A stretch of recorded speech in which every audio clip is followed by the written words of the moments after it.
नमस्ते दोस्तों, स्वागत है आपका अपने चैनल डेली मॉक टेस्ट में। दोस्तों, अगर आप भी राजस्थान सेकेंड ग्रेड भर्ती परीक्षा की तैयारी कर रहे हैं तो ये वीडियो आपके लिए बहुत ही महत्वपूर्ण होने वाला है, क्योंकि आज के इस वीडियो में हम राजस्थान सेकेंड ग्रेड के फर्स्ट पेपर के मॉडल पेपर को हल करेंगे, जो पूर्ण रूप से आरपीएससी के न्यू पैटर्न पर आधारित सवालों को इसमें शामिल किया गया है। तो वीडियो को अंत तक जरूर देखिए, वीडियो को लाइक करें और अपने दोस्तों में शेयर जरूर करें, और चैनल पर पहली बार है तो चैनल को सब्सक्राइब जरूर कर ले, ताकि आने वाली एक भी वीडियो आपसे मिस ना हो। पर अंत में कमेंट बॉक्स में जरूर बताना कि इस मॉडल पेपर से आपके कितने क्वेश्चन सही होते हैं। तो चलिए वीडियो को शुरू करते हैं। आज का हमारा पहला क्वेश्चन है, निम्न में से कौन सा कथन आभानेरी डोसा के संदर्भ में असत्य है? पहला कथन है, यहाँ स्थित चांद बावड़ी विश्व की सबसे गहरी बावड़ियों में से एक है। तो यह कथन सत्य है। आभानेरी डोसा में स्थित है चांद बावड़ी, जो कि विश्व की सबसे गहरी बावड़ियों में से एक है। अगला कथन है, हर्षद माता का मंदिर मूल रूप से एक विष्णु मंदिर था, जिसे 8वीं शताब्दी में तोड़ा गया था। तो ये जो कथन है वह असत्य है, क्योंकि हर्षद माता का मंदिर मूल रूप से विष्णु मंदिर तो था, लेकिन इसे 8वीं शताब्दी में तोड़ा नहीं गया था। इसे 8वीं शताब्दी में इसका निर्माण किया गया था। अगला कथन है, यहाँ के शिल्पी पर महामारू शैली यानी कि गुर्जर प्रतिहार का प्रभाव स्पष्ट रूप से झलकता है। तो यह कथन भी बिल्कुल सत्य है। अगला कथन है, निकुंभ क्षत्रियों द्वारा निर्मित चांद बावड़ी को अंधेरे उजाले की बावड़ी भी कहा जाता है। तो यह कथन बिल्कुल सत्य है। तो इसमें आपका सही आंसर हो जाएगा ऑप्शन बी। अगला क्वेश्चन है, अरावली पर्वतमाला के संदर्भ में महान सीमा भ्रंश राजस्थान के किन जिलों के सारे विस्तृत है? इसमें आपका सही आंसर होगा ऑप्शन बी, बूंदी, सवाई माधोपुर और धौलपुर। राजस्थान में महान सीमा भ्रंश है वह अरावली व विंध्याचल पर्वत के मिलन स्थल पर स्थित है, और ये मुख्य रूप से बूंदी, सवाई माधोपुर और धौलपुर की पहाड़ियों के सारे फैला हुआ है। तो इसमें आपका सही आंसर हो जाएगा ऑप्शन बी। अगला क्वेश्चन है, साहिबदीन और मनोहर किस चित्रकला शैली के सुप्रसिद्ध चित्रकार थे जिन्होंने आर्ष रामायण का चित्रण किया था? मारवाड़ शैली, मेवाड़ शैली, किशनगढ़ शैली या बूंदी शैली? तो इसमें आपका सही आंसर होगा ऑप्शन बी, मेवाड़ शैली। मेवाड़ शैली का स्वर्णकाल महाराणा जगत सिंह प्रथम के काल को माना जाता है, और इन्हीं के काल में साहिबदीन और मनोहर ने आर्ष रामायण की रचना की थी 1648 ईस्वी में। तो इसमें आपका सही आंसर हो जाएगा ऑप्शन बी। अगला क्वेश्चन है, 18वीं शताब्दी के राजस्थान में कूड़ा, ये हुडा नहीं है, ये है कूड़ा सम्मेलन के असफल होने के मुख्य कारण क्या थे? पहला कारण था राजपूत शासकों में आपसी विश्वास की कमी और अहंकार। तो ये असफल होने का कारण था, बिल्कुल था। मराठों का कूटनीतिक दबाव, ये भी सही है। अगला है आमेर के स्वय जय सिंह की धूल मूल नीति। तो ये भी असफलता का कारण था। अगला है मुगल सम्राट द्वारा इस सम्मेलन को पूर्ण समर्थन प्राप्त था। तो ये असफल होने का कारण नहीं था। और राजस्थान में पूरा सम्मेलन कहाँ हुआ था? ये भीलवाड़े में हुआ था। मराठाओं के प्रति संगठित होने के लिए बुलाया गया था। और हुडा सम्मेलन 17 जुलाई 1734 ईस्वी में हुआ था। और इसके असफलता का प्रमुख कारण था राजपूत शासकों में विश्वास की कमी और स्वयं जयसिंह की ढूल मूल नीति इसका प्रमुख कारण था। तो इसमें आपका सही आंसर हो जाएगा ऑप्शन सी, 1, 2 और 3 ये असफलता के कारण थे। तो इसमें आपका सही आंसर होगा ऑप्शन सी। अगला क्वेश्चन है, राजस्थान की आर्थिक समीक्षा 2025-26 के अनुसार प्रचलित मूल्यों पर कृषि एवं सहसंबंध क्षेत्र का सकल राज्य मूल्यवर्धन में योगदान कितना प्रतिशत है? तो इसमें आपका सही आंसर होगा ऑप्शन बी, 27.31%। नवीनतम आंकड़ों के अनुसार प्रचलित मूल्यों पर कृषि क्षेत्र का योगदान लगभग 27.31% है। तो इसमें आपका सही आंसर होगा ऑप्शन बी। अगला क्वेश्चन है, राजस्थान के प्रशासनिक पुनर्गठन के बाद निम्नलिखित कथनों पर विचार कीजिए। पहला कथन है, फलोदी जिला अब पाकिस्तान के साथ अंतर्राष्ट्रीय सीमा साझा करता है। तो यह कथन सही है। अगला कथन है, डीडवाना कुंचामन एक अंतरस्थलीय जिला है। तो यह कथन भी सही है। अगला कथन है, जयपुर ग्रामीण जिला सार्वजनिक जिलों यानी कि 10 जिलों के साथ सीमा बनाता है। तो यह कथन भी सही है। अगला कथन है, सांचौर जिले की सीमा गुजरात राज्य से स्पर्श करती है, तो यह कथन भी सही है। तो इसमें आपका सही आंसर हो जाएगा ऑप्शन डी, उपरोक्त सभी, ये सभी कथन सही है। तो इसमें आपका सही आंसर होगा ऑप्शन डी। अगला प्रश्न है, सूची 1 को सूची 2 से सुमेलित कीजिए। पहली सूची सभ्यता की है और दूसरी सूची उस सभ्यता की विशेषता की है। तो पहली सभ्यता है गणेश्वर सभ्यता। गणेश्वर सभ्यता ताम्बर युगीन संस्कृति की जननी मानी जाती है। अगली सभ्यता है बागोर सभ्यता। बागोर सभ्यता में गोफन के प्रमाण मिले हैं। अगली सभ्यता है बालाथल सभ्यता। बालाथल सभ्यता में 11 कमलों वाला विशाल भवन मिला है। और अगली है बेराट। बेराट में संकलिपि के प्रमाण मिले हैं। तो इसमें आपका सही आंसर होगा ऑप्शन ए। अगला क्वेश्चन है, निम्नलिखित युग्मों में से कौन सा सही सुमेलित नहीं है? पहला है हमीर मर्मर्दन जयसिंह सूरी की, ये सुमेलित है। अगला है कान्हादेव प्रबंधन पद्मनाभ, तो ये भी सुमेलित है। अगला है विमल प्रबंधन हेमरतन सूरी, ये सुमेलित नहीं है। विमल प्रबंधन है ये ललित पर्व सूरी की रचना है। अगला है रणमलचंद श्रीधर व्यास, तो ये भी सुमेलित है। तो इसमें आपका सही आंसर हो जाएगा ऑप्शन सी। अगला क्वेश्चन है, राजस्थान लोक सेवा आयोग यानी कि आरपीएससी के अध्यक्ष और सदस्यों के कार्यकाल के संबंध में कौन सा कथन सही है? पहला कथन है इनकी नियुक्ति राज्यपाल के द्वारा की जाती है, तो यह कथन सही है। अगला कथन है इन्हें केवल राष्ट्रपति के आदेश द्वारा ही पद से हटाया जा सकता है, तो यह कथन भी सही है। अगला कथन है इनका कार्यकाल 6 वर्ष या 65 वर्ष की आयु जो भी पहले हो तक होती है, तो यह कथन गलत है। इनका कार्यकाल 6 वर्ष या 62 वर्ष की आयु जो भी पहले हो तब तक होती है। अगला कथन है त्यागपत्र राज्यपाल को संबोधित करना होता है, तो ये कथन भी सही है। तो इसमें आपका सही आंसर होगा ऑप्शन बी, 1, 2 और 4 सही है। तो इसमें आपका सही आंसर हो जाएगा ऑप्शन बी। अगला क्वेश्चन है, राजस्थान आर्थिक समीक्षा 2025-26 के अग्रिम अनुमानों के अनुसार स्थिर मूल्यों पर सकल राज्य मूल्यवर्धन में क्षेत्रीय योगदान का सही अवरोही क्रम क्या है? तो इसमें आपका सही आंसर होगा ऑप्शन बी, सेवा क्षेत्र का है वह है 47.7% योगदान। उसके बाद उद्योग क्षेत्र का है, उद्योग क्षेत्र का योगदान है वह है 26.5%। उसके बाद कृषि क्षेत्र का योगदान है तो वह है 25.7%। तो इसमें आपका सही आंसर हो जाएगा ऑप्शन बी। अगला क्वेश्चन है, तमाशा लोक नाट्य के संदर्भ में कौन सा कथन असत्य है? पहला कथन है यह मूलतः महाराष्ट्र का लोक नाट्य है, तो यह कथन बिल्कुल सही है। अगला कथन है राज्य में इसके जयपुर के महाराजा प्रताप सिंह के समय संरक्षण मिला, तो यह कथन भी सही है। अगला कथन है तमाशा लोक नाट्य में स्त्री पात्रों की भूमिका केवल पुरुषों द्वारा निभाई जाती है, तो ये जो कथन है वह गलत है। तमाशा लोक नाट्य में स्त्री पात्रों की भूमिका है स्त्रियों के द्वारा ही निभाई जाती है, तो ये कथन ये असत्य है। अगला है बंशीधर भट्ट इस शैली के प्रमुख कलाकार थे, तो यह कथन भी सही है। तो इसमें आपका सही आंसर होगा ऑप्शन सी। अगला क्वेश्चन है, कोपेन के जलवायु वर्गीकरण के अनुसार राजस्थान के BWSW जलवायु प्रदेश में निम्नलिखित में से कौन से जिलों का समूह आता है?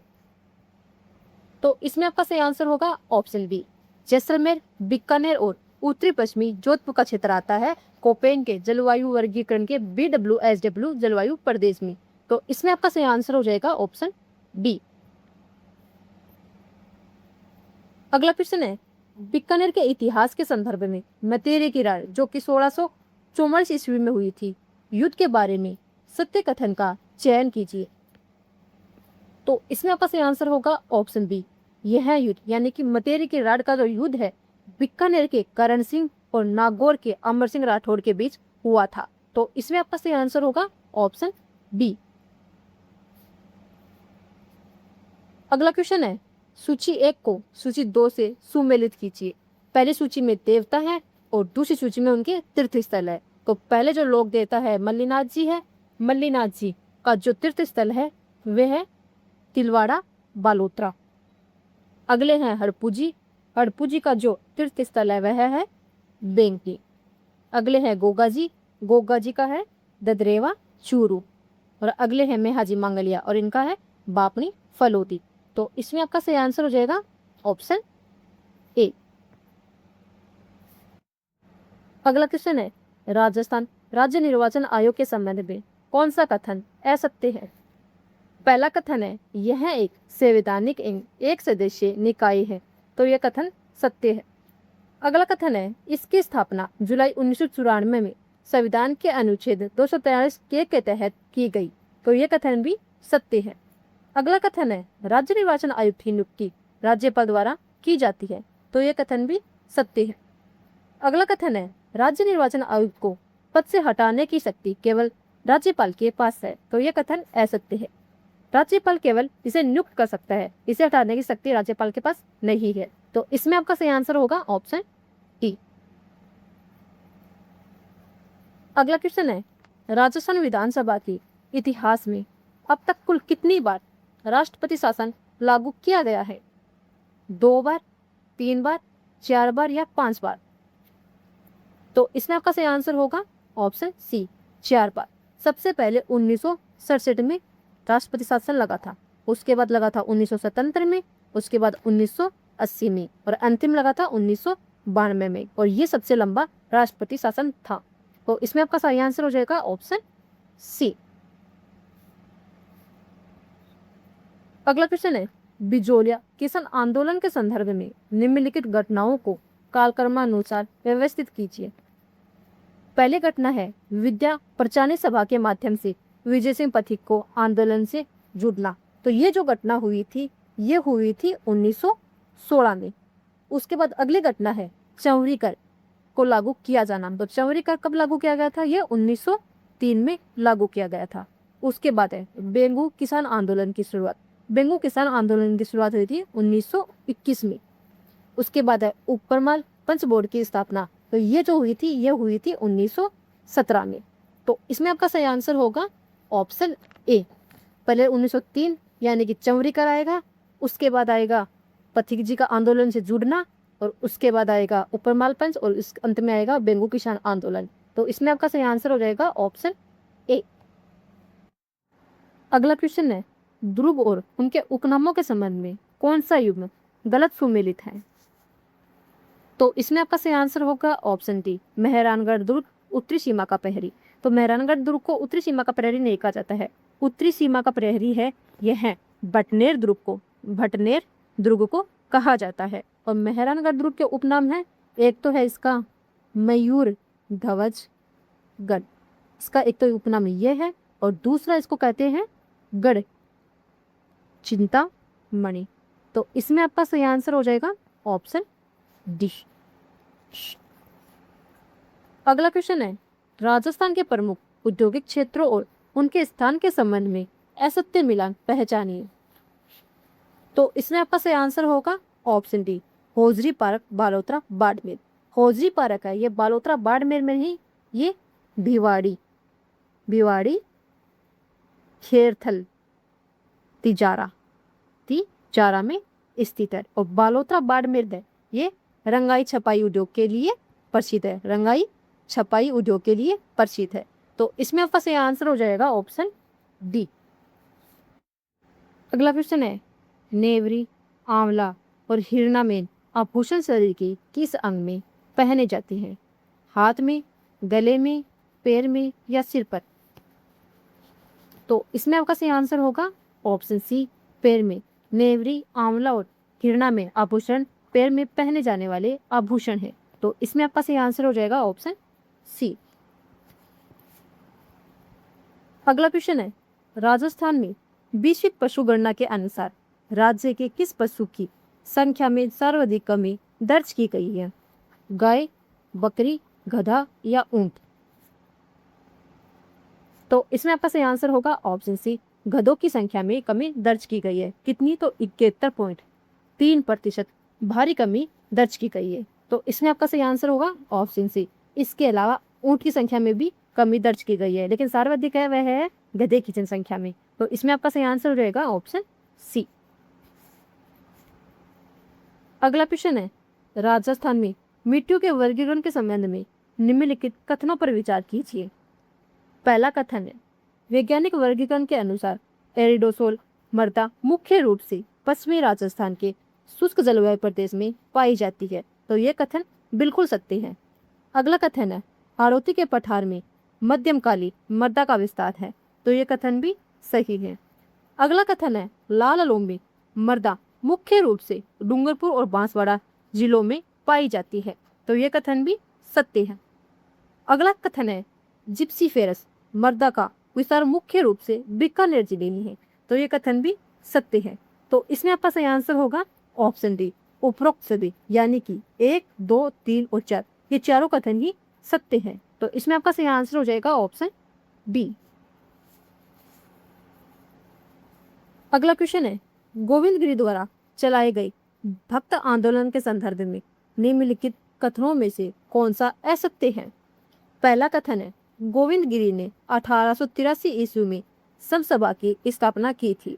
तो यह कथन सत्य है। अगला कथन है, मानगढ़ पहाड़ी का हत्याकांड 17 नवंबर 1913 में हुआ था। तो यह कथन भी सत्य है। अगला कथन है, गोविंद गिरी दयानंद सरस्वती के विचारों से प्रभावित थे। तो यह कथन भी सत्य है। अगला कथन है, मानगढ़ हत्याकांड के बाद गोविंद गिरी को मेवाड़ की जेल में आजीवन कारावास दिया गया था। तो ये जो कथन है वह सत्य है। मानगढ़ हत्याकांड, जिसे राजस्थान का जलियांवाला बाग भी कहा जाता है, के बाद गोविंद गिरी को आजीवन कारावास नहीं दिया गया था। यहाँ से उनको गिरफ्तार किया गया था, सिर्फ गिरफ्तार किया गया था, आजीवन कारावास नहीं दिया गया था। तो इसमें आपका सही आंसर हो जाएगा ऑप्शन डी। अगला क्वेश्चन है, सूची 1 को सूची 2 से सुमेलित कीजिए। पहली सूची मंदिर की है और दूसरी सूची उसकी शैली की है। तो पहला मंदिर है सास बहू मंदिर, जो कि नागदा में है। यह पंचायतन शैली में निर्मित है। अगला है उंडेश्वर महादेव मंदिर, जो कि बिजोलिया में है। यह भूमिज शैली में निर्मित है। अगला है सोमेश्वर मंदिर, जो कि किराड़ू में है। यह महामारू शैली में निर्मित है। अगला ओशिया के मंदिर, जो कि गुज्जर पटियाला शैली के हैं। तो इसमें आपका सही आंसर हो जाएगा ऑप्शन ए। अगला प्रश्न है, जनगणना 2011 के अनुसार राजस्थान के शहरी लिंगानुपात के संबंध में निम्नलिखित जिलों को अवरोही क्रम में व्यवस्थित कीजिए। तो इसमें आपका सही आंसर होगा ऑप्शन ए। टोंक का जो शहरी लिंगानुपात है वह 985 है। अगला जो प्रतापगढ़ है, प्रतापगढ़ का है 969 और बांसवाड़ा का है 964 और झालावाड़ का है 933। तो ये इसमें आपका सही आंसर होगा ऑप्शन ए। और राजस्थान का जो शहरी लिंगानुपात है वह है 914। तो इसमें आपका सही आंसर होगा ऑप्शन ए। अगला प्रश्न है, राजस्थान में सौर ऊर्जा के विकास के संदर्भ में निम्नलिखित कथनों पर विचार कीजिए। पहला कथन है, राजस्थान सौर ऊर्जा क्षमता में देश में प्रथम स्थान पर है। तो यह कथन सत्य है। अगला कथन है, विश्व का सबसे बड़ा सोलर पार्क बड़ला फालोदी में स्थित है। तो यह कथन भी सत्य है। अगला है, सीज के अंतर्गत जोधपुर, बाड़मेर और जैसलमेर जिलों को शामिल किया गया है। तो यह कथन भी सत्य है। अगला कथन है, राजस्थान की पहली सौर ऊर्जा नीति वर्ष 2011 में जारी की गई थी। तो यह कथन भी सत्य है। राजस्थान में सौर ऊर्जा के विकास के संदर्भ में ये चारों कथन है वह सत्य है। तो इसमें आपका सही आंसर हो जाएगा ऑप्शन डी, उपरोक्त सभी कथन सत्य हैं। अगला प्रश्न है, बिजोलिया शिलालेख जो 1170 ईस्वी का है के संबंध में कौन सा कथन असत्य है। पहला कथन है, यह शिलालेख चौहान वंश के इतिहास को जानने का महत्वपूर्ण स्रोत है। तो यह कथन सत्य है। बिजोलिया शिलालेख में चौहान वंश के इतिहास की जानकारी मिलती है। अगला कथन है, इसके रचयिता गुणभद्र के। तो यह कथन भी सही है। बिजोलिया शिलालेख है, यह गुणभद्र की रचना है। इस लेख में चौहानों को वत्स्य गोत्र ब्राह्मण बताया गया है। तो यह कथन भी सत्य है। अगला कथन है, इस शिलालेख में जालोर का प्राचीन नाम जालपुर मिलता है। तो यह कथन असत्य है। जालोर का जो प्राचीन नाम है वह जालपुर नहीं, जबालीपुर, जबालीपुर इसमें मिलता है। तो इसमें आपका सही आंसर हो जाएगा ऑप्शन डी। अगला क्वेश्चन है, राजस्थान के कंजर्वेशन रिजर्व यानी संरक्षण क्षेत्र के संबंध में कौन सा युद्ध में सुमेलित नहीं है। पहला है बीड झुंझुनू, ये सुमेलित है। रोटू नागौर ये भी सुमेलित है। शुंडा माता जालोर व सिरोही ये भी सुमेलित है। गोगेला पाली ये सुमेलित नहीं है। गोगेला पाली में नहीं, ये है नागौर जिले में स्थित है। तो इसमें आपका सही आंसर हो जाएगा ऑप्शन डी। अगला क्वेश्चन है, राजस्थान के प्रमुख खनिज क्षेत्रों के संबंध में निम्नलिखित में से कौन सा युग्म में सुमेलित नहीं है? तो इसमें आपका सही आंसर होगा option D, manganese Degana Nagaur. Manganese के जो क्षेत्र है वह डेगाना नागौर नहीं है। मैग्नीज का जो प्रमुख क्षेत्र है वह बांसवाड़ा में है। बांसवाड़ा में कौन कौन सी खाने हैं? तो लीलवाणी, तलवाड़ा और कालापंता मैग्नीज की प्रमुख खाने हैं। डेगाना नागौर ये टंगस्टन के उत्पादन के लिए प्रसिद्ध है। तो इसमें आपका सही आंसर हो जाएगा ऑप्शन डी। अगला क्वेश्चन है, बेबान किस संदर्भ में निम्नलिखित कथनों पर विचार कीजिए। तो पहला कथन है, यह लकड़ी से बना हुआ मंदिरनुमा आकृति का पत्थर होता है जिसमें देवी देवताओं की मूर्ति रखकर निकाली जाती है। तो यह कथन सत्य है। अगला कथन है, इसके निर्माण के लिए चित्तौड़गढ़ का बस्सी गांव प्रसिद्ध है। तो बेबान के लिए चित्तौड़गढ़ का बस्सी गांव प्रसिद्ध है। तो यह कथन भी सत्य है। अगला कथन है, इसे मिनिएचर टेम्पल भी कहा जाता है। तो यह कथन भी सत्य है। अगला है, इसे केवल कागज पर चित्रित लोक कला माना जाता है। तो यह कथन गलत है। बेबान ये लकड़ी के निर्मित होते हैं। कागज से जो निर्मित होते हैं उनको हम पाने कहते हैं, और बेबान है ये लकड़ी से निर्मित हस्तशिल्प यानी काष्ठ कला है। तो इसमें आपका सही आंसर हो जाएगा ऑप्शन डी। अगला क्वेश्चन है, राजस्थान विधानसभा की कार्य प्रणाली के संदर्भ में निम्नलिखित कथनों को पढ़िए। पहला कथन है, विधानसभा के सत्र को आहूत करने की शक्ति राज्यपाल के पास है। तो यह कथन सत्य है। अगला कथन है, सत्र का सत्रावसन विधानसभा अध्यक्ष करता है। तो यह कथन असत्य है। सत्र का सत्रावन है ये राज्यपाल के द्वारा किया जाता है। अगला कथन है, विधानसभा की गणपूर्ति कुल सदस्य संख्या का 1/10 भाग है। तो यह कथन भी सत्य है। अगला कथन है, राजस्थान विधानसभा में वर्तमान में 200 सीटें हैं। तो यह कथन भी सत्य है। इनमें से कौन सा कथन गलत है? तो इसमें कौन सा कथन गलत है आपको ये बताना है। तो इसमें आपका सही आंसर हो जाएगा ऑप्शन बी, केवल 2 नंबर वाला ये जो गलत है। तो इसमें आपका सही आंसर होगा ऑप्शन बी।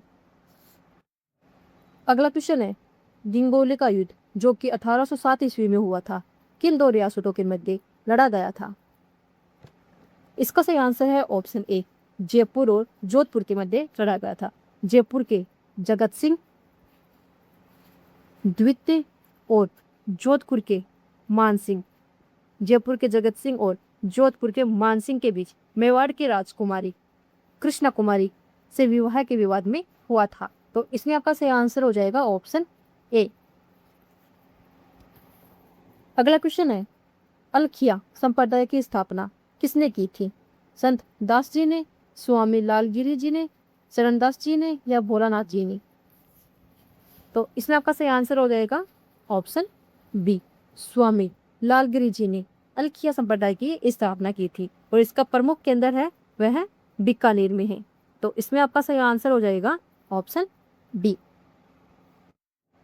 अगला क्वेश्चन है, ईस्ट इंडिया कंपनी के साथ अधीनस्थ पार्थक्य की नीति करने वाली राजस्थान की रियासतों का सही कालक्रम क्या है? इसमें आपका सही आंसर होगा ऑप्शन ए, करौली। करौली ने नवंबर 1817 में की थी। कोटा ने की थी दिसंबर 1817 में। जोधपुर ने की थी 6 जनवरी 1818 में। और उदयपुर ने की थी 13 जनवरी 1818 में। तो इसमें आपका सही आंसर हो जाएगा ऑप्शन ए। अगला क्वेश्चन है, निम्नलिखित बावड़ियों और उनके स्थानों के संबंध में गलत युग्म की पहचान कीजिए। इसमें आपका सही आंसर होगा ऑप्शन डी, मेड़तन जी की बावड़ी नागौर। मेड़तन जी की बावड़ी नागौर में नहीं, यह है झुंझुनू जिले में स्थित है। तो इसमें आपका सही आंसर हो जाएगा ऑप्शन डी।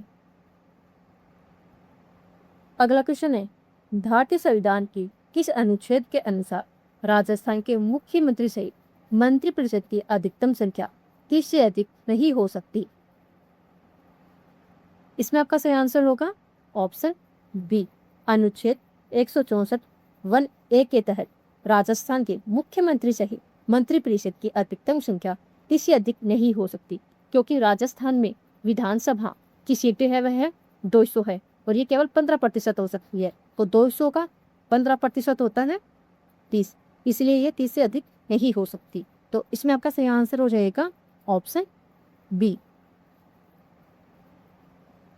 अगला क्वेश्चन है, पश्चिमी रेतीले मैदान के बालूका स्तूप मुक्त प्रदेश के संदर्भ में असत्य कथन चुनिए।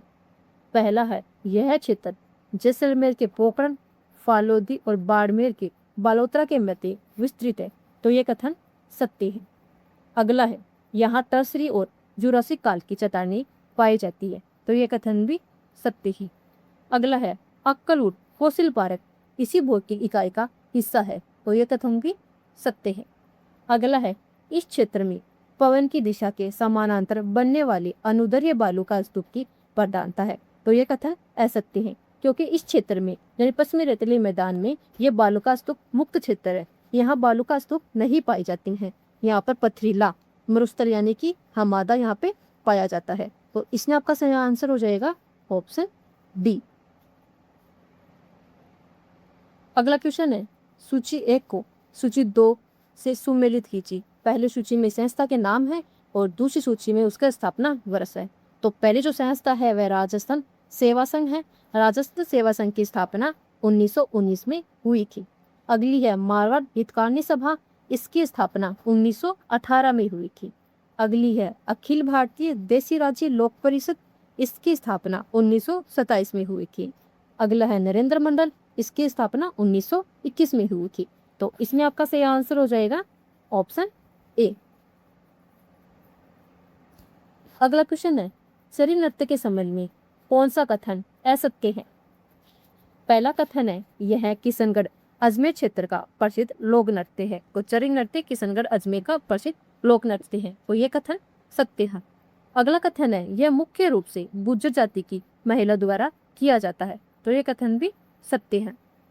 अगला कथन है, फल्गुबाई इस नृत्य की प्रसिद्ध नृत्यांगना है। तो शरीर नृत्य की प्रसिद्ध नृत्यांगना है फल्गुबाई है। तो यह कथन भी सत्य है।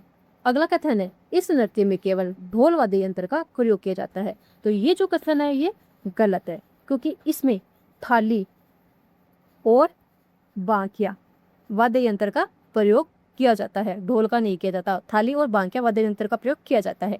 तो इसमें आपका सही आंसर हो जाएगा ऑप्शन बी। मध्यकालीन राजस्थान में खालसा भूमि और जागीर भूमि के संबंध में कौन सा अंतर सही है।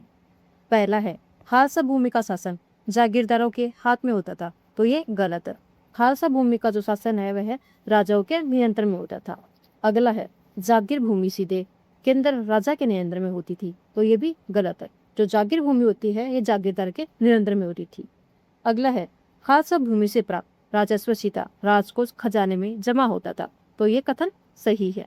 अगला है, मेवाड़ में खालसा भूमि का प्रतिशत जागीर भूमि से अधिक था। तो ये भी गलत है। तो इसमें आपका सही आंसर हो जाएगा ऑप्शन सी।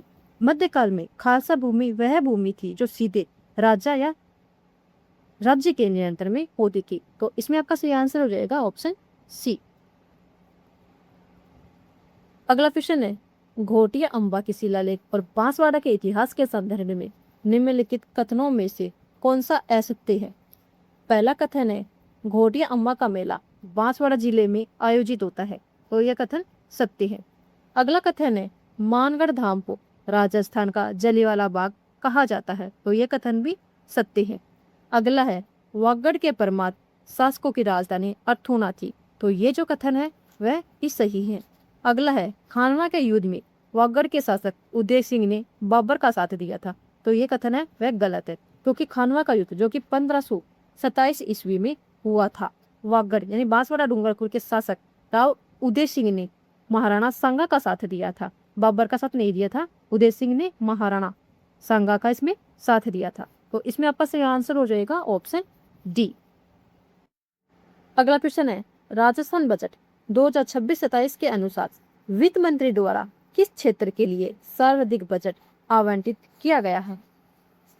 स्वास्थ्य एवं परिवार कल्याण, ग्रामीण विकास, शिक्षा, खेल, कला एवं संस्कृति, कृषि एवं सहसंबंध गतिविधियां।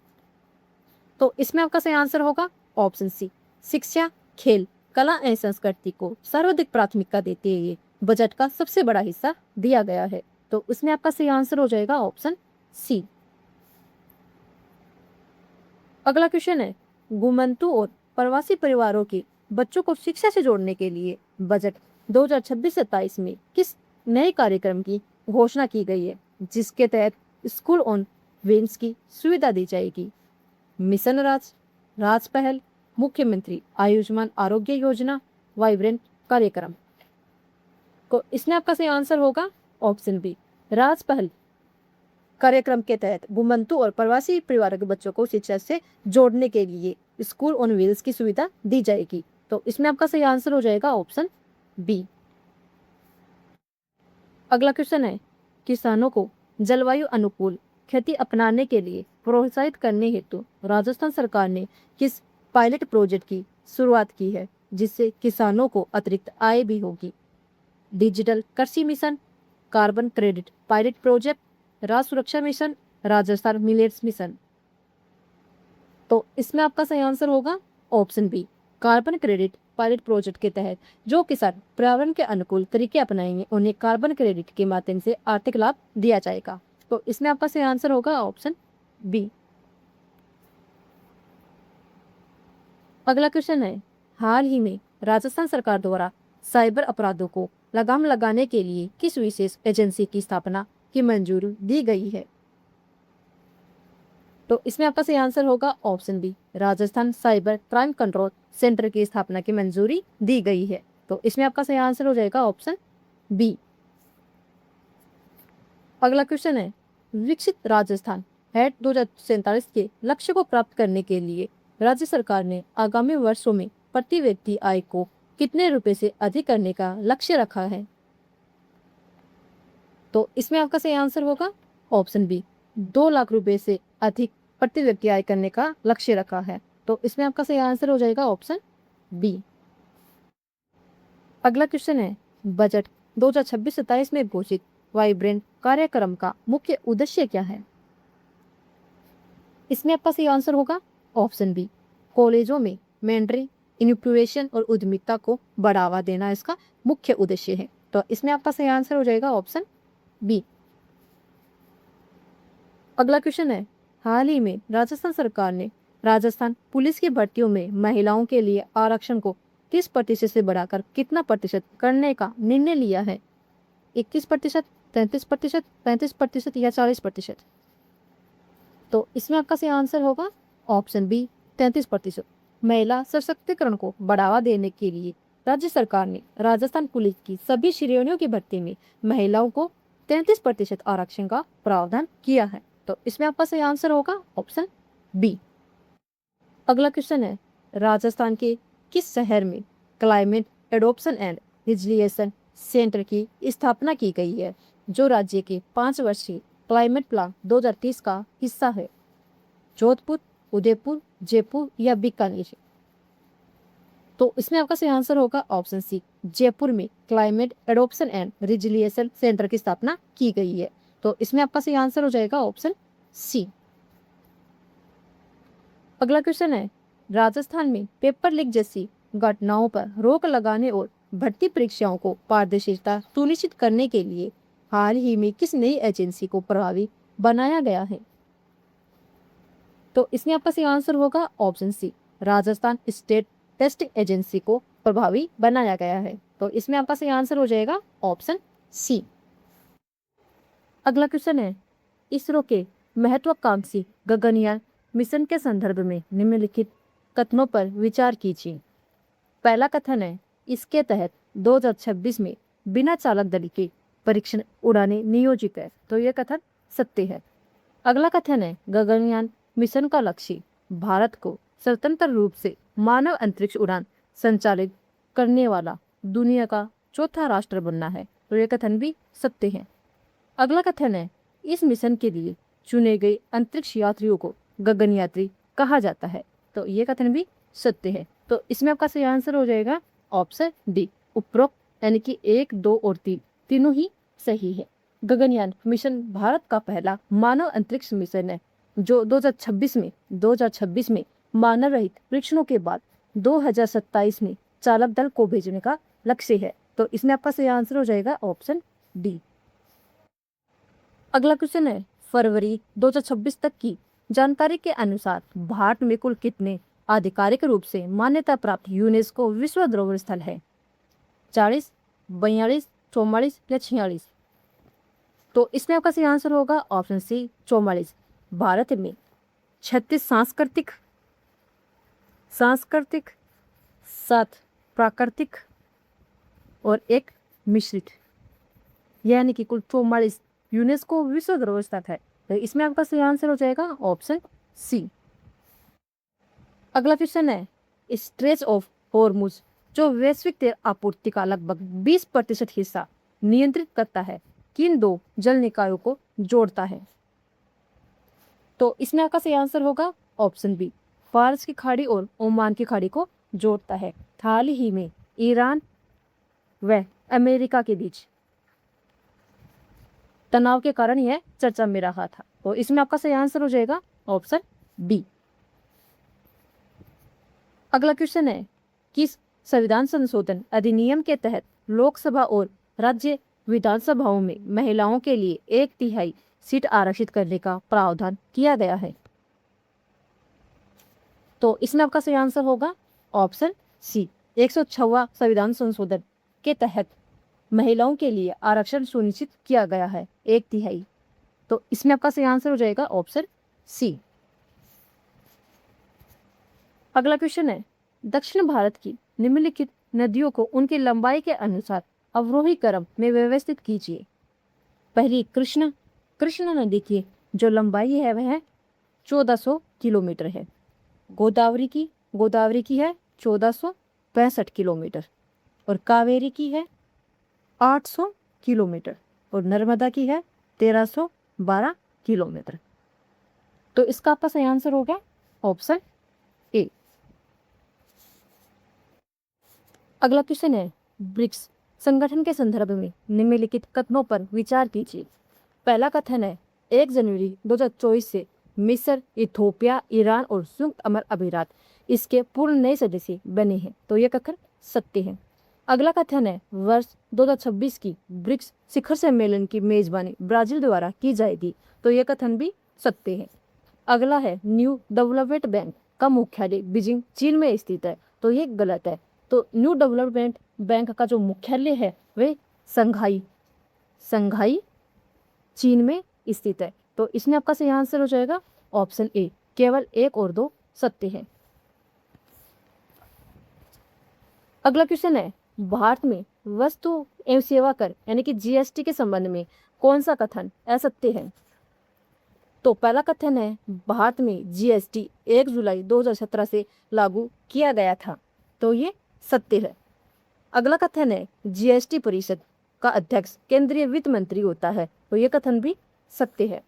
अगला कथन है, शराब और पेट्रोलियम उत्पादों को वर्तमान में जीएसटी के दायरे से बाहर रखा गया है। तो ये कथन भी सत्य है।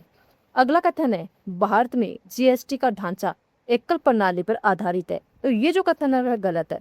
भारत में जो जीएसटी का ढांचा है दोहरी प्रणाली पर आधारित है, यानी कि केंद्र द्वारा भी और राज्य सरकारों द्वारा, दोनों के द्वारा कर वसूले जाते हैं। और यह मॉडल, दोहरी प्रणाली वाला जो मॉडल है, ये कनाडा से प्रेरित है। तो इसमें आपका सही आंसर हो जाएगा ऑप्शन डी। अगला क्वेश्चन है, रिंग ऑफ फायर का संबंध किस महासागर से है जहां विश्व के लगभग 75% सक्रिय ज्वालामुखी पाए जाते हैं? अटलांटिक महासागर, हिंद महासागर, प्रशांत महासागर या आर्कटिक महासागर? तो इसमें आपका सही आंसर होगा ऑप्शन सी, प्रशांत महासागर। प्रशांत महासागर के चारों ओर स्थित घोड़े की नाल के आकार की यह पेटी भूकंप और ज्वालामुखी विस्फोट के लिए विख्यात है। तो इसमें आपका सही आंसर हो जाएगा ऑप्शन सी। अगला क्वेश्चन है, स्वराज मेरा जन्मसिद्ध अधिकार है और मैं इसे लेकर रहूंगा। यह प्रसिद्ध नारा बाल गंगाधर तिलक ने किस आंदोलन के दौरान दिया था? स्वदेशी आंदोलन, असहयोग आंदोलन, होम रूल लीग आंदोलन, भारत छोड़ो आंदोलन? तो इसमें आपका सही आंसर होगा option C, home rule league आंदोलन के दौरान दिया था बाल गंगाधर तिलक ने। स्वराज मेरा जन्मसिद्ध अधिकार है और मैं इसे लेकर रहूंगा, और होम रूल लीग आंदोलन है ये 1916 में हुआ था। तो इसमें आपका सही आंसर हो जाएगा ऑप्शन सी। अगला क्वेश्चन है, भारत के राष्ट्रपति के निर्वाचन मंडल में कौन शामिल नहीं होता है? लोकसभा के निर्वाचित सदस्य, राज्यसभा के निर्वाचित सदस्य, राज्य विधानसभाओं के निर्वाचित सदस्य या राज्य विधान परिषदों के सदस्य। तो इसमें आपका सही आंसर होगा ऑप्शन डी, राज्य विधान परिषदों के सदस्य इसमें भाग नहीं लेते हैं। भारत के राष्ट्रपति का निर्वाचन मंडल में अनुच्छेद 54 के अनुसार दोनों यानी कि लोकसभा और राज्यसभा के सदस्य और राज्य विधानसभा के निर्वाचित सदस्य भाग लेते हैं। तो इसमें आपका सही आंसर हो जाएगा ऑप्शन डी। अगला क्वेश्चन है, 22 अप्रैल 2026 को मनाए गए विश्व पृथ्वी दिवस की मुख्य थीम क्या थी? तो इसमें आपका सही आंसर होगा ऑप्शन सी, प्लेनेट बनाम प्लास्टिक। वैश्विक स्तर पर प्लास्टिक प्रदूषण को समाप्त करने के संकल्प के साथ 2026 में भी प्लेनेट बनाम प्लास्टिक अभियान पर विशेष जोर दिया गया है। तो इसमें आपका सही आंसर हो जाएगा ऑप्शन सी। अगला क्वेश्चन है, भारतीय संविधान के किस अनुच्छेद के तहत भारत के नियंत्रक एवं महालेखा परीक्षक की नियुक्ति की जाती है? अनुच्छेद 76, अनुच्छेद 148, अनुच्छेद 280 या अनुच्छेद 324। तो इसमें आपका सही आंसर होगा ऑप्शन बी, अनुच्छेद 148 के तहत भारत के नियंत्रक एवं महालेखा परीक्षक की नियुक्ति की जाती है। भारत सरकार और राज्य सरकारों के खर्चों का लेखा जोखा रखता है ये केक। तो इसमें आपका सही आंसर हो जाएगा ऑप्शन बी। अगला क्वेश्चन है, प्रसिद्ध इलाहाबाद प्रशस्ति का संबंध किस गुप्त शासक से है जिसे भारत का नेपोलियन भी कहा जाता है? चंद्रगुप्त प्रथम, चंद्रगुप्त द्वितीय, समुद्रगुप्त या सत्येंद्रगुप्त। तो इसमें आपका सही आंसर होगा ऑप्शन सी, समुद्रगुप्त। इलाहाबाद प्रशस्ति का संबंध समुद्रगुप्त से है और इन्हें भारत का नेपोलियन भी कहा जाता है। तो इसमें आपका सही आंसर हो जाएगा ऑप्शन सी। अगला क्वेश्चन है, भारत में राष्ट्रीय आय की गणना करने वाली आधिकारिक संस्था कौन सी है? नीति आयोग, भारतीय रिजर्व बैंक, राष्ट्रीय सांख्यिकी कार्यालय या वित्त मंत्रालय। तो इसमें आपका सही आंसर होगा ऑप्शन सी, राष्ट्रीय सांख्यिकी कार्यालय द्वारा भारत में राष्ट्रीय आय की गणना की जाती है। तो इसमें आपका सही आंसर हो जाएगा ऑप्शन सी। अगला क्वेश्चन है, एल नीनो घटना के संदर्भ में निम्नलिखित में से कौन सा कथन असत्य है? पहला कथन है, यह प्रशांत महासागर के पूर्वी तट यानी पेरू के पास के गर्म होने की घटना है। तो ये सत्य कथन है। अगला कथन है, इसके कारण भारत में मानसून कमजोर पड़ जाता है और सूखे की स्थिति बनती है। तो ये कथन भी सत्य है। अगला कथन है, यह घटना व्यापारिक पवनों के अत्यधिक शक्तिशाली होने के कारण होती है। तो ये जो कथन है ये असत्य है, क्योंकि एल नीनो जो प्रभाव है ये व्यापारिक पवनों के कमजोर पड़ने के कारण होती है, शक्तिशाली होने के कारण नहीं, कमजोर पड़ने के कारण होती है। तो इसमें आपका सही आंसर हो जाएगा ऑप्शन सी। इसे विपरीत धारा के रूप में भी जाना जाता है। तो यह कथन भी इसमें सही है। तो इसमें आपका सही आंसर होगा ऑप्शन सी। अगला क्वेश्चन है, निम्नलिखित कथनों पर विचार कीजिए और कूट की सहायता से सही विकल्प चुनिए। पहला कथन है, धम्मचक्र परिवर्तन महात्मा बुद्ध के प्रथम उपदेश की घटना को कहा जाता है जो कि सारनाथ में हुआ था। तो यह कथन सत्य है।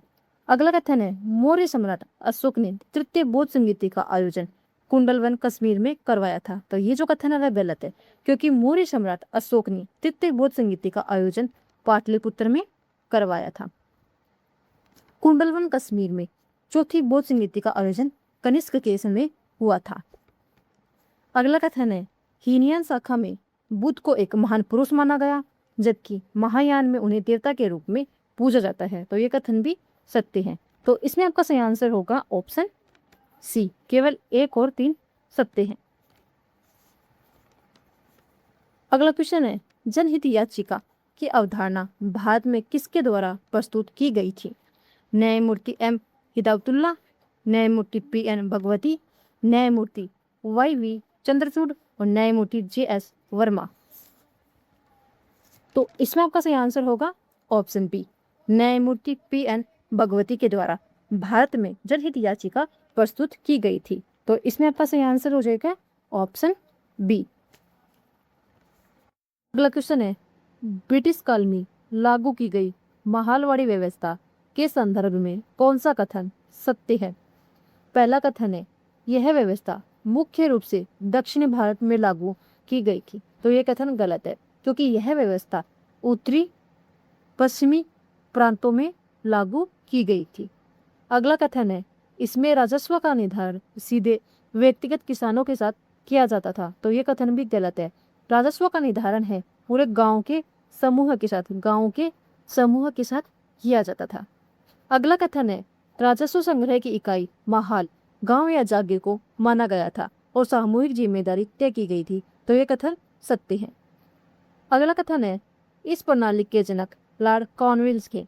तो इस प्रणाली के जनक हॉल्ट मैकेंजी इसके जनक थे। तो इसमें आपका सही आंसर होगा ऑप्शन सी। अगला क्वेश्चन है, विजयनगर साम्राज्य के हम्पी स्थित स्मारकों में विठल मंदिर की सबसे विशिष्ट विशेषता क्या है? तो इसमें आपका सही आंसर होगा ऑप्शन बी। इसके छप्पर निकासीदार स्तंभों से संगीत के स्वर निकलते हैं। तो ये जो विशेषता है ये इसकी सबसे विशिष्ट है। हम्पी का विठल मंदिर अपने उत्कृष्ट निकासी और सप्त स्वर स्तंभों के लिए प्रसिद्ध है। तो इसमें आपका सही आंसर हो जाएगा ऑप्शन बी। अगला क्वेश्चन है, भारत के विदेशी मुद्रा भंडार में निम्नलिखित में से कौन सी मदें शामिल होती है? पहली है विदेशी मुद्रा परिसंपत्तियां, तो ये शामिल होती है। अगला है स्वर्ण भंडार, तो ये भी सम्मिलित है। विशेष आहरण अधिकार, ये भी सम्मिलित है। IMF के पास सुरक्षित कोष, तो ये भी सम्मिलित है। भारत के विदेशी मुद्रा भंडार में ये चारों ही सम्मिलित है। तो इसमें आपका सही आंसर हो जाएगा ऑप्शन टी, उपरोक्त सभी, यानी कि 1, 2, 3 और 4 चारों के चारों सही है। तो इसमें आपका सही आंसर होगा ऑप्शन डी। अगला क्वेश्चन है, परमाणु अप्रसार संधि यानी कि NPT के संदर्भ में निम्नलिखित में से कौन सा देश हस्ताक्षरकर्ता नहीं है? रूस, चीन, भारत या फ्रांस? तो इसमें आपका सही आंसर होगा ऑप्शन सी, भारत। भारत ने परमाणु अप्रसार संधि पर हस्ताक्षर नहीं किए थे, क्योंकि भारत इसे भेदभावपूर्ण मानता था। तो इसमें आपका सही आंसर हो जाएगा ऑप्शन सी, रूस, चीन और फ्रांस इसके सदस्य देश हैं। अगला क्वेश्चन है, भारतीय संविधान के किस अनुच्छेद के अंतर्गत ग्राम पंचायतों के गठन का निर्देश राज्यों को दिया गया? अनुच्छेद 32, अनुच्छेद 40, अनुच्छेद 44 या अनुच्छेद 51? तो इसमें आपका सही आंसर होगा ऑप्शन बी, अनुच्छेद 40 के तहत ग्राम पंचायतों के गठन का निर्देश राज्यों को दिए गए थे। तो इसमें आपका सही आंसर हो जाएगा ऑप्शन बी। अगला क्वेश्चन है, अकबरनामा और आईने अकबरी की रचना मुगल सम्राट अकबर के किस दरबारी विद्वान ने की थी? फैजी, बिरबल, अबुल फजल या टोडरमल? तो इसमें आपका सही आंसर होगा ऑप्शन सी, अबुल फजल ने। अबुल फजल अकबर के नवरत्नों में से एक थे। उन्होंने फारसी भाषा में अकबरनामा की रचना की थी और इसका जो तीसरा खंड है उसे आईन अकबरी के नाम से जाना जाता है। तो इसमें आपका सही आंसर हो जाएगा ऑप्शन सी। अगला क्वेश्चन है, सार्क यानी कि दक्षिण एशियाई क्षेत्रीय सहयोग संगठन का मुख्यालय कहाँ स्थित है? नई दिल्ली, ढाका, काठमांडू या कोलंबो? तो इसमें आपका सही आंसर होगा ऑप्शन सी, काठमांडू नेपाल में इसका मुख्यालय है और इसकी स्थापना यानी कि सार्क की स्थापना हुई थी 1985 में। तो इसमें आपका सही आंसर हो जाएगा ऑप्शन सी। अगला प्रश्न है, गांधी इरविन समझौता किस वर्ष हुआ था, जिसके बाद सविनय अवज्ञा आंदोलन को स्थगित कर दिया गया? 1930, 1931, 1932 या 1942? तो इसमें आपका सही आंसर होगा ऑप्शन बी, 1931 में गांधी इरविन समझौता हुआ था। तो इसमें आपका सही आंसर होगा ऑप्शन बी, 5 मार्च 1921 को गांधी और तत्कालीन वायसराय लॉर्ड इरविन के बीच हुआ था ये गांधी इरविन समझौता। तो इसमें आपका सही आंसर होगा ऑप्शन बी। अगला क्वेश्चन है, निम्नलिखित में से कौन सी नदी डेल्टा नहीं बनाती है बल्कि ज्वालामुख का निर्माण करती है? गंगा, गोदावरी, नर्मदा या महानदी? तो इसमें आपका सही आंसर होगा ऑप्शन सी, नर्मदा। नर्मदा नदी पश्चिम की ओर बहती है, जो भैंस घाटी से होकर गुजरती है। तीव्र ढाल होने के कारण ये नदी मुहाने पर गाद जमा नहीं कर पाती है और डेल्टा की बजाय ये जवारोन्मुख बनाती है। तो इसमें आपका सही आंसर हो जाएगा ऑप्शन सी। अगला क्वेश्चन है, पंचनद में शामिल नदियों का उत्तर से दक्षिण की ओर सही क्रम कौन सा है? तो इसमें आपका सही आंसर होगा ऑप्शन ए, झेलम, चेनाब, रावी, व्यास और सतलुज। ये इनका सही क्रम है। सिंधु घाटी की ये जो पांचों नदियां है, ये सिंधु घाटी की सहायक नदियां है, जो उत्तर से दक्षिण इसी क्रम में ये बहती है। तो इसमें आपका सही आंसर हो जाएगा ऑप्शन ए। अगला क्वेश्चन है, भारत की लौह एसिड पेटी के संदर्भ में बादाम पहाड़ खदानें किस राज्य में स्थित है? तो इसमें आपका सही आंसर होगा ऑप्शन बी, उड़ीसा के मयूरभंज जिले में लोहे एसिड पेटी बादाम पहाड़ स्थित है।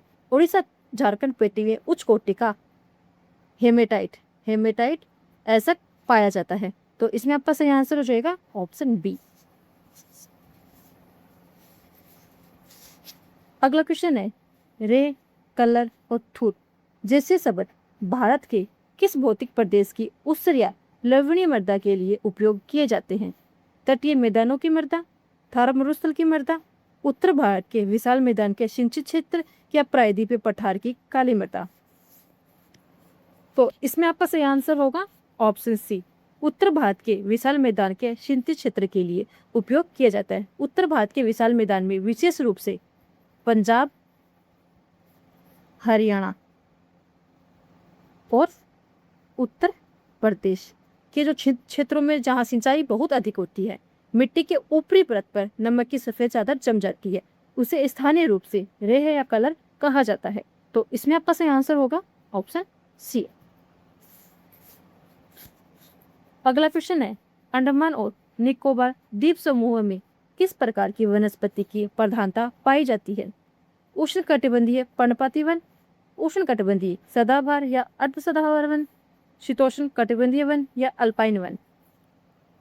तो इसमें आपका सही आंसर होगा ऑप्शन बी, उष्णकटिबंधीय सदाबहार या अर्ध सदाबहार वन। यहाँ वर्ष भर उच्च तापमान और 200 सेमी से अधिक वर्षा होती है, जिससे यहाँ घने सदाबहार वन पाए जाते हैं, जैसे कि मोहोगनी, रोजवुड, ऐसे वृक्ष यहाँ पे पाए जाते हैं। तो इसमें आपका सही आंसर होगा ऑप्शन बी। अगला क्वेश्चन है, अधिगम का अंतर्दृष्टि सिद्धांत के प्रवर्तक कौन थे, जिन्होंने कोहलर के साथ वनमानुस सुल्तान पर प्रयोग किया था? तो इसमें आपका सही आंसर होगा ऑप्शन सी, मैक्स वर्थिमैन अधिगम का अंतर्दृष्टि सिद्धांत के प्रवर्तक थे और कोहलर ने वनमानुस सुल्तान यानी कि चिंपांजी पर इसके प्रयोग की थी। तो इसमें आपका सही आंसर हो जाएगा ऑप्शन सी। अगला क्वेश्चन है, हार्वर्ड गार्डनर की बहुबुद्धि सिद्धांत के अनुसार वह बुद्धि जो व्यक्तियों को अन्य लोगों की भावनाओं और व्यवहार को समझने में मदद करती है या कहलाती है? इसमें आपका सही आंसर होगा ऑप्शन बी, अंतर्व्यक्तीय बुद्धि कहलाती है। अन्य लोगों की भावना और व्यवहार को जो समझने की बुद्धि होती है वह अंतर्व्यक्तीय बुद्धि कहलाती है। पर अंतर्व्यक्तीय बुद्धि कौन सी होती है? समय के विचारों को समझने की क्षमता होती है। तो इसमें आपका सही आंसर हो जाएगा ऑप्शन बी। अगला क्वेश्चन है, जीन पियाजे के संज्ञात्मक विकास सिद्धांत के अनुसार किस अवस्था में बच्चा वस्तु स्थायित्व का गुण प्रदर्शित करना शुरू कर देता है?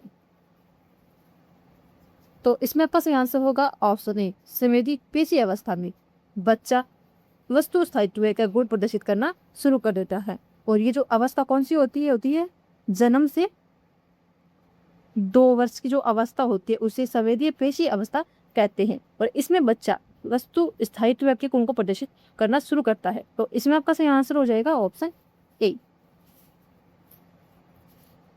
अगला क्वेश्चन है, सिगमंड फ्रॉइड के अनुसार व्यक्तियों का वह हिस्सा जो केवल सुखवादी सिद्धांत पर काम करता है और तत्कालिक संतुष्टि चाहता है क्या कहलाता है? तो इसमें आपका सही आंसर होगा ऑप्शन सी, एकदम। एकदम मनुष्य की दमित इच्छा और पारसिक प्रवृत्तियों का केंद्र है, जो सामाजिक नियमों की परवाह किए बिना तुरंत सूख जाता है। तो इसमें आपका सही आंसर हो जाएगा ऑप्शन सी। अगला क्वेश्चन है, मेस्लो के आवश्यकता पदार्थ अनुक्रमण सिद्धांत के अनुसार सबसे उच्च स्तर की आवश्यकता कौन सी है? सुरक्षा की आवश्यकता, आत्मसम्मान की आवश्यकता, आत्मसिद्धि, सामाजिक आवश्यकता। तो इसमें आपका सही आंसर होगा ऑप्शन सी, आत्मसिद्धि। इब्राहिम मेस्लो के अनुसार 5 प्रकार की आवश्यकता इसने बताई है, जिसमें से आत्मसिद्धि है वह सबसे उच्च स्तर की आवश्यकता है। तो इसमें आपका सही आंसर हो जाएगा ऑप्शन सी। अगला क्वेश्चन है, एक बालक जो बी को डी पढ़ता है और वाज को सो लिखता है, वह किस प्रकार के अधिगम विकार से ग्रसित है? तो इसमें आपका सही आंसर होगा ऑप्शन सी, डिसलेक्सिया विकार से वह ग्रसित है। डिसलेक्सिया एक पठन विकार है जिसमें बालक को शब्दों को पहचानने, वर्णमाला सीखने और शब्दों को क्रम को समझने में कठिनाई होती है। तो इसमें आपका सही आंसर हो जाएगा ऑप्शन सी। अगला क्वेश्चन है, एरिक इरिक्सन के मनोसामाजिक विकास सिद्धांत के अनुसार किशोरावस्था में कौन सा द्वंद्व उत्पन्न होता है? विश्वास बनाम अविश्वास, पहल बनाम ग्लानि, पहचान बनाम भूमिका भ्रांति, आत्मीयता बनाम अलगाव। तो इसमें आपका सही आंसर होगा ऑप्शन सी, पहचान बनाम भूमिका भ्रांति। एरिक इरिक्सन के जो मनोसामाजिक विकास का सिद्धांत है उसके अनुसार किशोरावस्था में पहचान बना भूमिका भ्रांति का जो द्वंद्व है वह उत्पन्न होता है। तो इसमें आपका सही आंसर हो जाएगा ऑप्शन सी। अगला क्वेश्चन है, लॉरेंस कोहलबर्ग के नैतिक विकास सिद्धांत के अनुसार किस स्तर पर नैतिक निर्णय दूसरों के अनुमोदन और इच्छा, लड़का या अच्छी लड़की बनने की चाह पर आधारित होते हैं? पूर्व पारंपरिक स्तर, उत्तर पारंपरिक स्तर और अमूर्त स्तर। तो इसमें आपका सही आंसर होगा ऑप्शन बी, पारंपरिक स्तर। पारंपरिक स्तर की इस अवस्था में बच्चा सामाजिक उपेक्षा और नियमों को महत्व देता है ताकि उसे समाज से प्रशंसा मिल सके। तो इसमें आपका सही आंसर होगा ऑप्शन बी है। अगला क्वेश्चन है, टॉरेंस के अनुसार सृजनात्मकता के मुख्य तत्वों में निम्नलिखित में से कौन सा शामिल नहीं है? प्रवाह, मौलिकता, लचीलापन या अभिसारी चिंतन। तो इसमें आपका सही आंसर होगा ऑप्शन डी, अभिसारी चिंतन।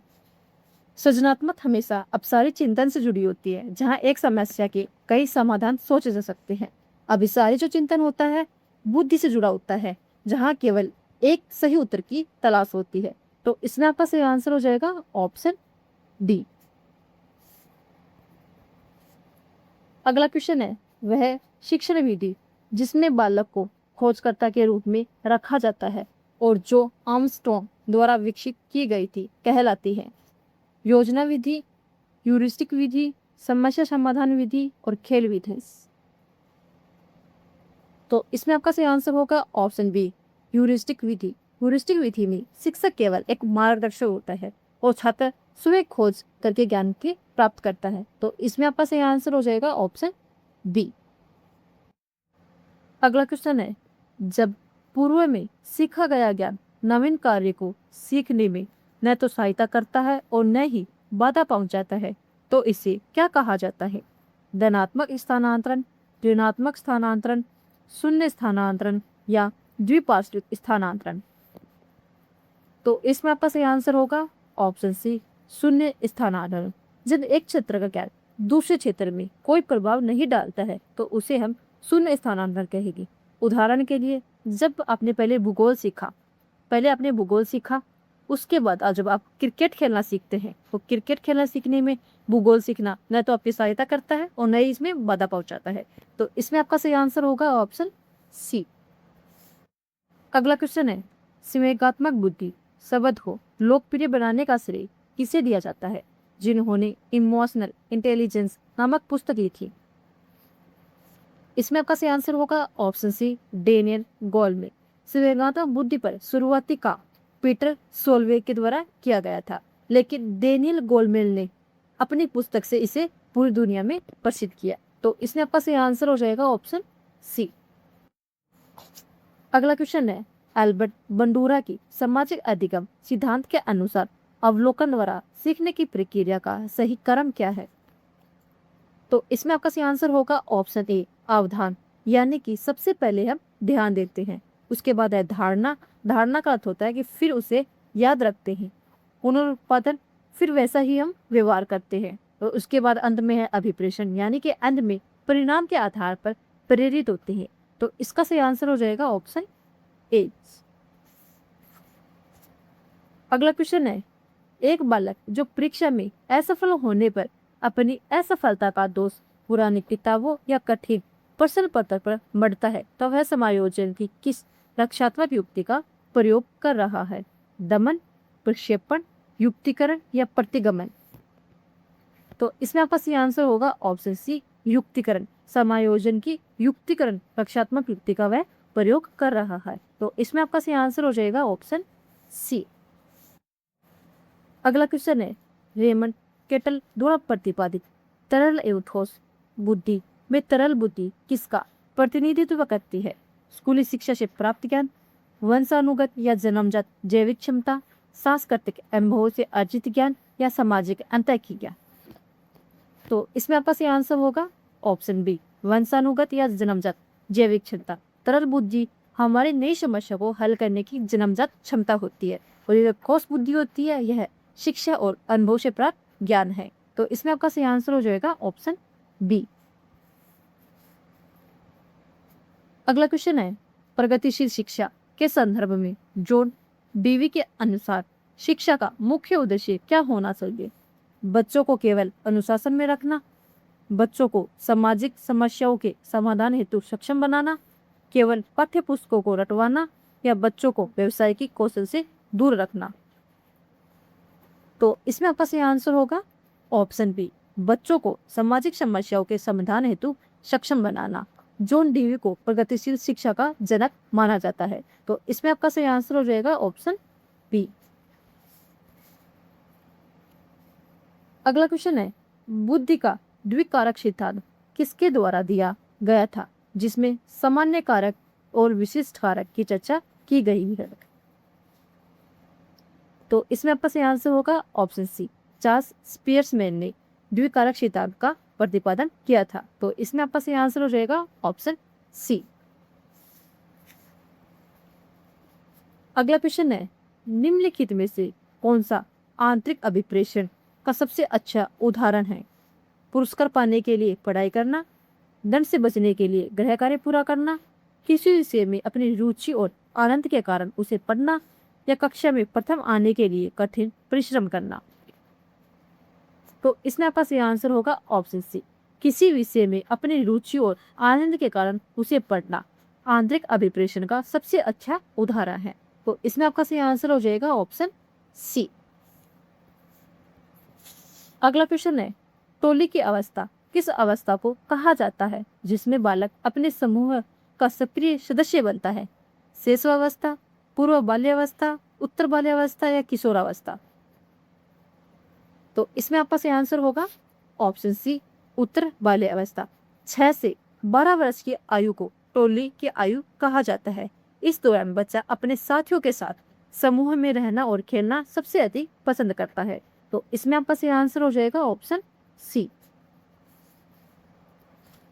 अगला क्वेश्चन है, शिक्षा प्रक्रिया में श्यामपट्ट को किस प्रकार की सहायक सामग्री के अंतर्गत रखा जाता है?